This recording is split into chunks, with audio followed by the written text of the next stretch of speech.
Most membrane switches are installed indoors. The question is, do these membrane switches have to be waterproof?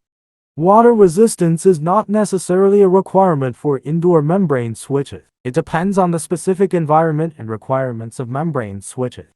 If they are installed in a wet or water-splashed area, such as a bathroom or kitchen, waterproof is a must. It prevents water vapor or liquid from entering the panel. Otherwise, there will be a short circuit or electrical failure.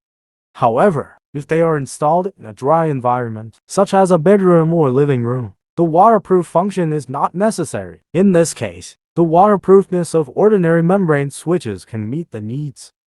JRPanel produces IP67 waterproof membrane switches. IP67 means it completely prevents the intrusion of foreign objects, dust and ingress of water vapor. It's okay even when you put it in water for a short time.